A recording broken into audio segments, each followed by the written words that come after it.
obrigado, professor Jacques. Sempre uma satisfação falar aqui.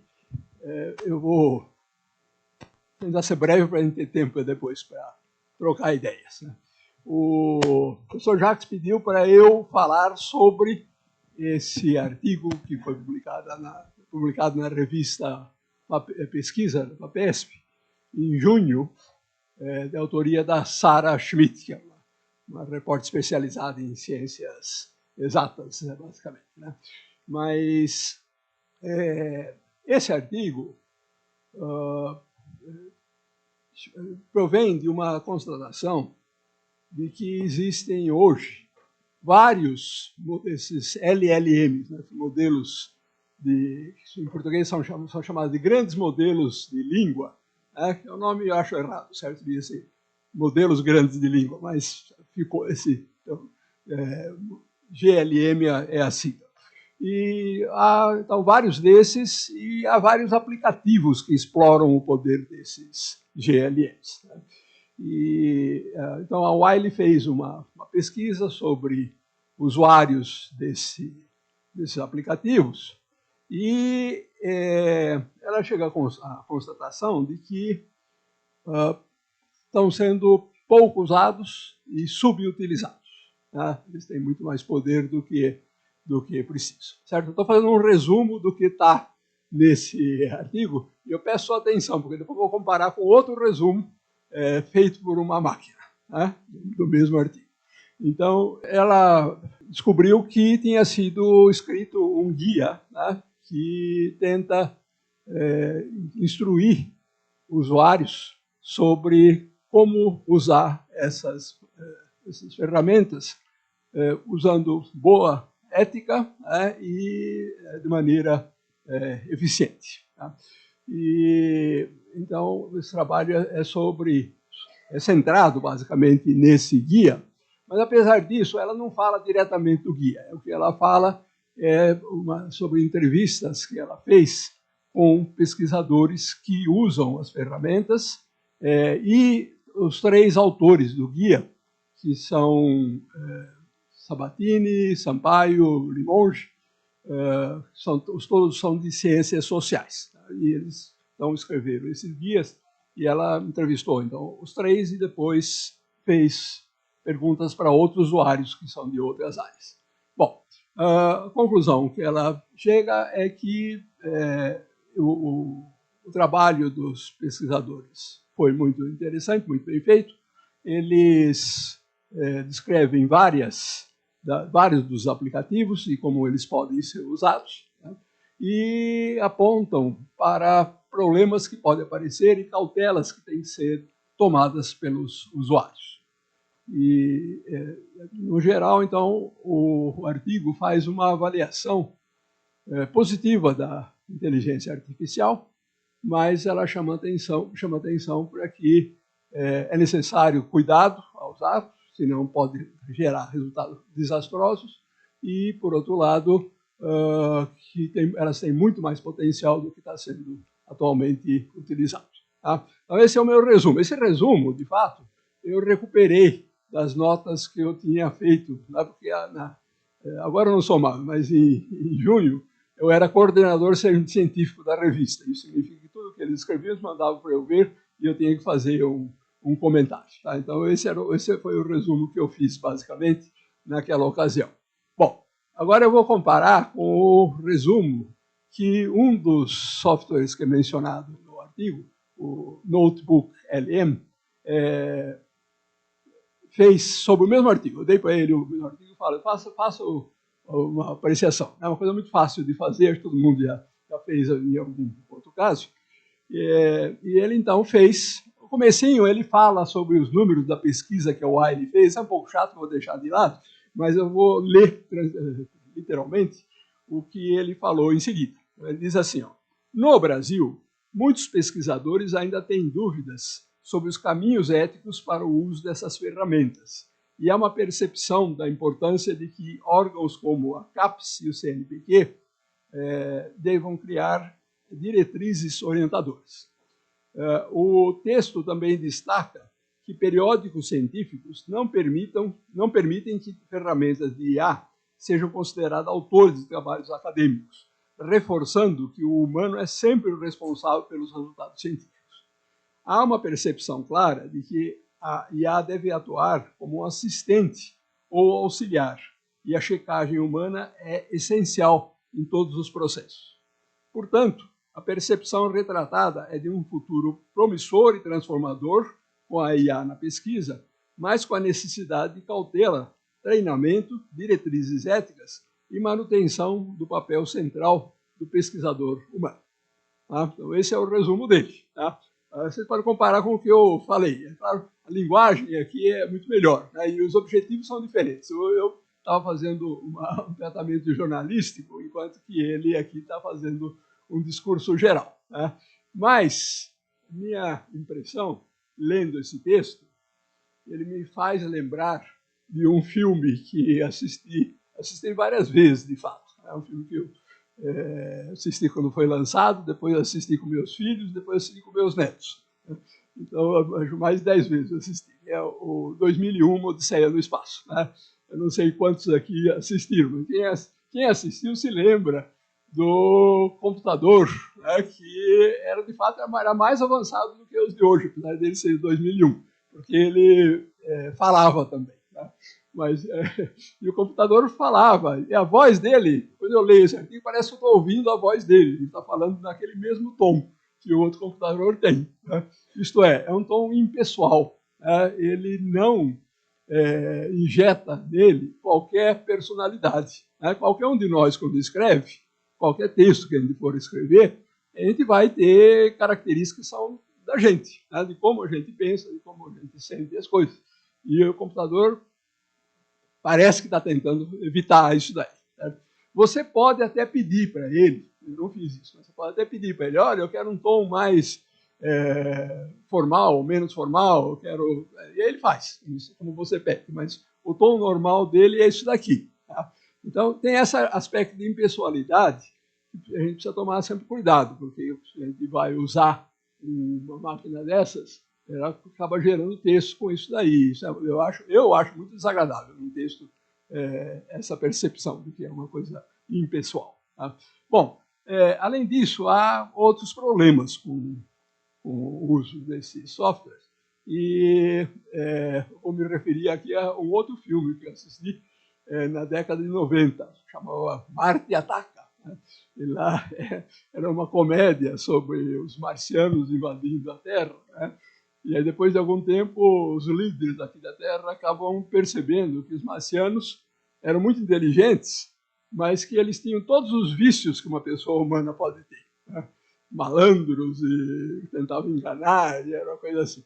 Bom, o nosso sistema, os nossos GLMs, talvez não tenham essa mesma intenção, tá? Mas o resultado é semelhante, e eles têm vários defeitos. Tá? Eu vou colocar na linguagem mais humana. Ou seja, eles são desonestos, eles são preguiçosos, tá? Eles... deixa eu ver, eu fiz uma pequena lista aqui dos problemas que eles têm. Eles são glutões, certo? E têm preconceito. Então, vamos explicar cada uma dessas coisas. Desonestos. Se você pergunta uma coisa que ele não sabe, em vez de ele dizer eu não sei, ele gera uma resposta. Tá? Em geral, frequentemente é totalmente errado. Isso é uma experiência que todo mundo já teve. Né? Se você pede, quero uma referência sobre o trabalho do professor Markovitch, né? E não especifica mais nada, é capaz dele inventar. Publicou na revista Nature, não sei o quê, um artigo que não existe. Né? E precisa tomar cuidado com isso, tem que pedir para ele, não, eu quero um artigo do professor Markovitch que exista, que esteja na literatura. Aí ele acha. Qual que era o outro? Preguiçoso. Isso daí é o seguinte, você pede para ele fazer uma tarefa muito longa, o GML frequentemente para no meio do processo. Ele não te diz que parou. Tá? Vou dar um exemplo. Uma vez eu pedi para ele contar uma lista de pesquisadores, estavam assim, tinha o nome da pessoa, endereço, nome da pessoa, endereço, telefone, não sei o quê. Então era um pouco difícil para contar diretamente, né? Eu falei, vou passar no chat GPT aí para ver o que ele faz. Bom, resultado, ele me disse que tinha 1.000 pesquisadores, exatamente 1.000. Aí eu achei um pouco estranho, fui procurar em outras fontes, aí diziam que era mais. Aí eu pus no Excel, que cortei nas linhas que me interessavam, aí na verdade é 1830. E aí o que me explicaram é isso daí, é que ele começa a fazer a contagem e depois de um certo tempo ele vê que está gastando muita energia e ele interrompe. Tá? E isso pode acontecer com qualquer outra tarefa que você peça para ele fazer. Tá? Você fala para ele, analise conteúdo desses 1.000 trabalhos aqui. Né? Ele analisa 100, talvez, e depois para por aí. Então você precisa ter certeza que ele está fazendo a coisa certa. Glutão. Por que glutão? É porque ele engole tudo que você escreve para ele para ser usado para o seu próprio treinamento. Tá? O que, em princípio, até parece uma tarefa nova. O problema é que, se você tem uma informação confidencial, entra lá no sistema dele. Se alguém pedir corretamente, essa mesma informação vai ser devolvida. Então, esse é o defeito. E preconceito. Bom, isso aí é uma coisa que todo mundo sabe, né? Como eles foram treinados com base em textos que são específicos, né? Então, eles carregam os preconceitos que tem naqueles textos. Por exemplo, tem muita pesquisa que é feita só sobre homens, né? Sobre homens brancos. Então, isso daí dá um viés, e esse viés vai nas respostas que ele vai te dar. Tá? Então, esses daí são problemas, e aí você pode perguntar, bom, mas se ele tem tantos problemas, por que a gente quer usar? Né? E aí, bom, aí tem o lado bom. Né? O lado bom é, primeiro, eles escrevem muito bem. Né? Eles têm uma gramática impecável, o vocabulário deles é igual ao tamanho do dicionário, né? E eles têm grande influência. Né? Frequentemente você dá uma frase para eles escrita assim, de uma maneira meio enrolada, ele reorganiza a frase e aí põe o seu pensamento de maneira clara. E não só frase, parágrafos, às vezes um texto inteiro ele faz isso daí. Né? Então, isso daí é uma coisa de grande valor, principalmente para estudantes que estão começando a escrever. Então, esse é um ponto positivo. Outro ponto positivo, ele é muito bom em encontrar referências. Né? Então, se você pede para ele uma referência, tem que pedir da maneira certa, mas se você pedir uma referência sobre um assunto, ele vai buscar. Tá? E eu tenho um colega que é um grande, na verdade, é o diretor da minha unidade, o professor Oswaldo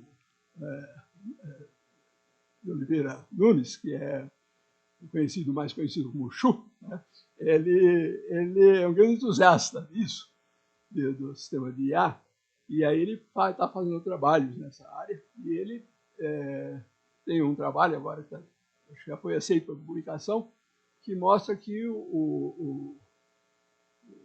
esses sistemas são capazes de fazer um artigo de revisão da literatura, sem a ajuda de ninguém, faz um artigo de revisão da literatura, e ele mostrou para vários especialistas na área, e aí o especialista falou, esse é um trabalho, não é perfeito, mas é o que eu esperaria de um pós-doc. Está no mesmo nível que eu esperaria de um pós-doc. Está bem completo, e faltou aquela luz adicional, mas é bem aceitável. Muitas revistas aceitariam esse trabalho aí. Né? Então, isso é esse exemplo de como ele busca bem as referências, pode encontrar informações que estão escondidas em outros pontos da internet. Né? E por causa disso, ele também é um bom parceiro para a gente conversar. Né? Se você está entrando numa área nova, né, você quer saber um conceito, parece um conceito lá que você não conhece muito bem. Então você pergunta para ele, o que é isso? Né? E aí você fala, dê um exemplo. Tem que fazer a pergunta de vários ângulos. Mas eu já fiz isso daí. Isso daí você acaba aprendendo, porque é como se fosse uma pessoa conversando com você. Né? Então estimula o seu cérebro a encontrar seus próprios caminhos. Né? Então essa é a outra vantagem que ele tem. Além disso, ele tem habilidades técnicas, né? Para a programação, para quem é da área de computação, por exemplo, ele faz programação fantasticamente. Às vezes erra, então precisa sempre estar de olho no que ele faz. Mas ele faz códigos bastante extensos é só você pedindo. Tá? Ele desenha. E ele tem coisas assim que até me surpreendem. Uma vez eu pedi para ele fazer um desenho, e no desenho tinha uma bola branca num fundo cinza. Eu falei para ele, põe uma bola branca aí que tem um fundo cinza, põe uma bola branca em cima. E ele me disse, olha, isso aí vai dar baixo contraste. Eu vou fazer como você pediu, mas vai dar baixo contraste. Considere aumentar o contraste. Aí ele me fala, faz isso daqui que muda o contraste. Né? Então, ele é muito bom para isso daí. E reconhece padrões, né, como esse caso aí. Isso, computadores são imbatíveis. Eles têm capacidade fantástica de reconhecer padrões. Se dá várias situações, ele consegue achar uma coisa que tem em comum. Né? E, finalmente, essa é uma coisa... do ponto de vista prático, é interessante. Ele tem grande facilidade em transcrever fitas de gravação, vídeos, né? Talvez tenha um vídeo enorme lá que você tem meia hora para assistir, e o vídeo dura 2 horas, você pede para ele, assista esse vídeo e me faça um resumo. Ele faz o resumo do que está lá. Né? Então, é uma ferramenta muito, muito valiosa. Né? Para a gente poder usar bem, a gente precisa aprender. E aí é um processo de aprendizado como qualquer outro. Tá? E qualquer processo de aprendizado tem 3 fases. A gente começa no aspecto operacional. Certo? Isso aí é uma coisa que é muito fácil nesse caso. Você aprender como você tem que operá-lo para ele dar respostas e tal. Isso é fácil. Em questão de minutos você aprende. Né? Depois tem que passar uma fase em que você começa a usar em várias situações especiais, e aí você começa a reconhecer os padrões de erros que ele faz, de como fazer para evitar que ele faça isso ou faça aquilo. Então, essa é a segunda fase do conhecimento. E depois, no fim, você vai estar, quando você é craque, né? Eu estou no começo dessa segunda fase. Né? Na terceira fase, você vai ser capaz de fazer uma avaliação do aplicativo, compará-lo com outro, ver as grandes vantagens, discutir com outras pessoas sobre isso. Então, a gente tem que passar por essas 3, se for usar de fato essas ferramentas. Né? Então, dá um pouco de trabalho, mas talvez valha a pena. Né? Bom, cuidados especiais que precisam ser tomados. Em primeiro lugar, primeiro a gente precisa saber as limitações. Né? Eu mencionei aqui, mas certamente ele tem muitas outras que a gente precisa conhecer bem. A gente precisa conhecer também as vantagens que ele oferece, que você pode fazer a seu favor. Tá? Então, são 2 pontos importantes. Outra coisa muito importante é que, no diálogo com ele, a gente precisa fazer perguntas muito específicas e muito bem estruturadas. Aí ele responde muito bem. Se você faz perguntas gerais, vem uma resposta que, em geral, é inútil. Né? Então, precisa aprender. Isso daí tem na internet agora.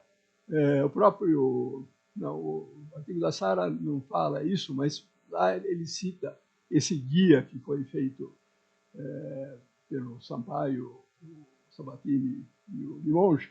E lá no guia ele tem um apêndice com sugestões de perguntas que devem ser feitas. Né? Fala, se perguntar assim, ele responde corretamente. Se perguntar assim, não responde corretamente. Então, isso daí é instrutivo. E tem mais exemplos disso daí. Isso daí é só uma ilustração que está lá. Né? Outra coisa que a gente tem que tomar muito cuidado é com questões de ética. Né? E principalmente com vazamentos de dados. Porque se você dá uma informação, vamos supor, você está fazendo uma pesquisa que tem dados confidenciais. Tá? Você faz uma pergunta para ele usando esses dados, tá, virou público. Isso aí você nunca mais, você publicasse na internet. Tá? Nunca mais tem controle sobre aquilo que está lá. Né? E, finalmente, é sempre preciso, como eles são imprecisos, né, é necessário checar as informações que ele dá. Né? Então, uma prática boa é você usa uma ferramenta para obter uma informação, usa outra, pede uma informação para ver se elas coincidem. Né? Então, isso aí são recomendações que estão nesse guia, por exemplo, e coisas que eu aprendi nos poucos meses em que eu usei esses sistemas. Né? Isso aí está mais ou menos preso ao que o artigo fala. Eu quero fazer uma pequena extensão aqui, só para a gente ter mais coisas para discutir. Lembrando que esse assunto tem muitas dimensões, de fato, ele poderia passar horas aqui discutindo os vários aspectos, né? Mas, primeiro, como que a existência dessas ferramentas pode afetar o projeto Métricas, né? Então, eu penso que tem duas coisas que podem ser feitas. Primeiro, os próprios escritórios podem aprender a usar as ferramentas adequadamente e usá-las para... alguém aqui mencionou numa das discussões aqui na última mesa, usar a inteligência artificial para extrair dados. Tá? Você pode fazer isso, mas você pode fazer mais do que isso. Você pode pedir para ele fazer uma análise dos dados que estão lá, comparar com uma análise que você mesmo faz. Tem muitas alternativas que poderiam ser exploradas nesse sentido. E a outra coisa o escritório poderia fazer um trabalho para tentar convencer as unidades. Estou olhando para a Mara ali, que é a nossa bibliotecária lá de São Carlos, convencer as bibliotecas a também entrarem nesse trabalho, né? E aí você poderia, com mais facilidade, obter dados e já trazê-los de forma refinada para os escritórios. Então, tem bastante espaço para isso daí. A outra questão que eu quero mencionar aqui qual é o futuro da IA? O que vai acontecer com a IA? Isso é claro, ninguém sabe, mas tem uma coisa que parece bem clara, né? Que é o seguinte: a inteligência artificial, esses modelos, ainda não mostraram totalmente o seu poder, porque não só porque elas podem ser melhoradas, claro, esses softwares podem ser melhorados de várias maneiras, os bancos de dados podem ser maiores e assim por diante, mas tem uma questão fundamental que está faltando, que é trazer essa informação que está nesses grandes modelos para um nível baixo, nível pequeno. Tá? Então, vou dar um exemplo. Talvez, se a gente tivesse um software apropriado, eu poderia pegar o telefone hoje de manhã e telefonar e perguntar quem está assistindo o seminário do Métricas nessa aula, né? Eu não tenho como, ninguém tem como saber responder essa informação precisamente, né? Eu vou dizer, olha, está lá o professor Jacques, tem alguns pesquisadores associados e tal, né? Isso aí seria fácil de adivinhar. Mas, em princípio, você poderia ter uma máquina que dissesse isso, tá? Os LLMs de quem dispõe hoje não são capazes de fazer isso de jeito nenhum, porque eles só têm informação sobre coisas que estão na internet, né? E para poder ter essa informação, precisaria alguma coisa aqui dentro da FEA, tá? Fornecer essa informação. Talvez ele não queira isso daí, tá? Mas eu só estou dando como exemplo, né? Então, se tivesse uma máquina adequada aqui dentro da FEA, ela poderia ver quem entrou, quem passou pelo portão, quem veio para cá por reconhecimento facial, e aí ele saberia exatamente quem está aqui assistindo a essa apresentação nesse momento, né? Isso daí é um trabalho que tem que ser feito no nível baixo. Ele não pode esperar que a Google vai fazer isso, ou que a OpenAI vai fazer isso daí. Quem pode fazer é alguém trabalhando no nível local, tá? Mas a evolução da inteligência artificial deve levar para isso daí, tá? Então, com isso, você pode reservar vaga no hotel. Você telefona, em vez de falar com o atendente, você fala com o computador reserva e fala para você, ó, você quer um quarto fumante, não fumante, não sei o quê, aquilo lá, tudo que o operador faz, a máquina poderia fazer, né? Quem já teve a experiência de tentar usar um desses chatbox dessas companhias que prestam serviços, já sabe que é um desastre, né? Você telefona, você tenta uma pergunta, ele só sabe responder o que está no menu, e se estiver fora daquilo, ele nem sabe responder. Uma vez eu usei o do Banco do Brasil, ele falou, eu sou muito novo nessa tarefa aqui, não sei fazer isso. Isso foi honesto, pelo menos. Bom, e a outra coisa, outro tema que seria interessante para a gente discutir, é o impacto desses sistemas todos sobre o ensino, né? Isso daí tem um lado positivo e um lado negativo, né? Mas eu vou parar por aqui. A gente tem tempo para discutir.